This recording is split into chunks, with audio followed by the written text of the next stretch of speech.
إن الحمد لله والصلاة والسلام على رسول الله قال النبي صلى الله عليه وسلم من ظلم قيد شبر من الأرض طبقه إياه يوم القيامة من 7 أراضٍ متفق عليه।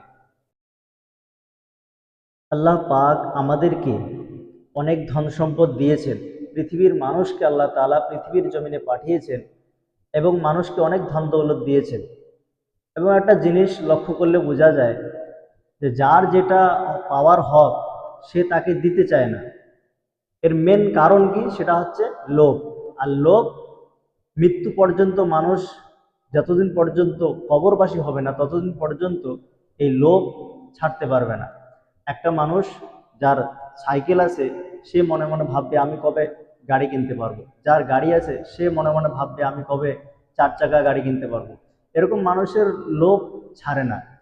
এজন্য নবী করিম সাল্লাল্লাহু আলাইহি ওয়াসাল্লাম জমিন সম্পর্কে একটা হাদিস বয়ান করছেন, মান যালামা কিদা শিবরিম মিনাল আরদি, যে ব্যক্তি অন্য কোনো ভাইয়ের 1 বিঘত পরিমাণ জমিন, 1 বিঘত, এই 1 বিঘত পরিমাণ জমিন বলতে এইরকম আঙ্গুল এইরকম করার পরে এই যে এতটা একটা জায়গা, এটাকে বলা হবে 1 বিঘত।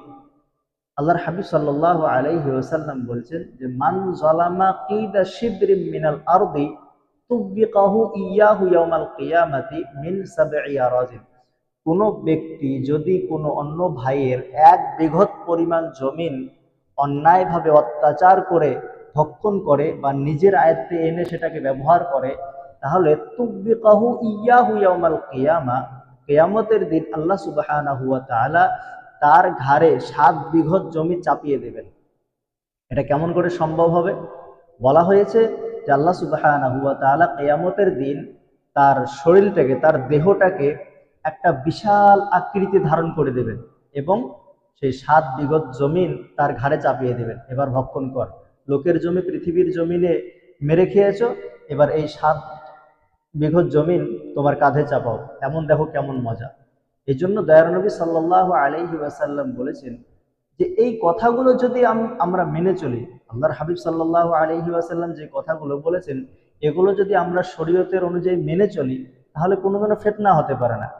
পৃথিবীর জমিনে ফিতনা আসে কেমন করে? এইরকম করে, যখন দয়ার নবীর কথাগুলো মানা না হয়, দয়ার নবী বলে দিয়েছেন যে এইরকম যদি করেন তাহলে এইরকম শাস্তি হবে। তারপরেও মানুষ লোভ ছাড়তে পারে না, তারপরেও মানুষ এই কাজগুলোকে ছাড়তে পারে না। শুধু এইরকম ধারণায় থাকে যে কখন আমি মানুষকে ধোঁকা দেব, কখন আমি মানুষকে টাকা মেরে খাবো, এরকম চিন্তাধারা। কখন ভাইয়ের জমি আমার বেশি হবে, আমার বেশি হবে, এরকম শুধু চিন্তাধারা। এরকম চিন্তাধারা করলে আমাদের চিন্তাগুলো ভুল, কিয়ামতের দিন আমরা পাকড়াও হব। এই জন্য বলছেন তুবিকাহু ইয়াহু ইয়াউমাল কিয়ামা, 1 বিঘত জমিন পরিমাণ যদি কোনো ভাইয়ের অন্য কোনো ভাই জোর করে খায়, তাহলে কিয়ামতের দিন যেই ভাই খেয়েছে আল্লাহ সুবহানাহু ওয়া তাআলা তার ঘাড়ে 7 বিঘত জমিন চাপিয়ে দেবে। তাহলে তো তখন কেমন কষ্টটা অনুভব হবে? তো একটা মানুষের উপর আল্লাহ সুবহানাহু ওয়া তাআলা রাগান্বিত হয়ে যখন 7 বিঘত জমিন চাপিয়ে দেবেন, তাহলে ওই মানুষটা জান্নাত পেতে পারে? সেই জন্য আমরা সকলেই চেষ্টা করব যে যার যতটুকু পাওয়ার হক তাকে আমরা ততটুকু দেওয়ার চেষ্টা করব ইনশাআল্লাহ। প্লিজ ভিডিওটা অন্যকে শেয়ার করে শোনার এবং জানিয়ে দেওয়ার চেষ্টা করবেন। এটা নবী করিম সাল্লাল্লাহু আলাইহি ওয়াসাল্লামের হাদিস, মুত্তাফাকুন আলাইহি, অর্থাৎ বুখারীর মধ্যেও এটা বর্ণনা করা হয়েছে এবং মুসলিম শরীফের মধ্যেও এটা বর্ণনা করা হয়েছে, অর্থাৎ সহিহ এবং সঠিক হাদিস। দয়ার নবী সাল্লাল্লাহু আলাইহি ওয়াসাল্লাম বলেছেন।